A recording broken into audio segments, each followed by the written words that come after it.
How to find your page views on Facebook app. Hi guys, in this video I will show you how to find your page views. First thing, go to your Facebook app, click on it, and here click on those three lines and go to your page. Once you are in your page, you have this list. Scroll over to find overview and click on it. Now scroll down and you're gonna find insights.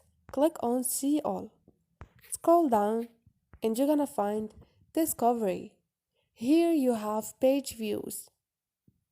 And instead, like I have 0 last 28 days.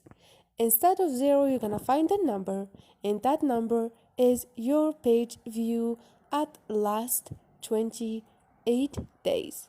Easy and quick. If you like this video, don't forget to subscribe and like.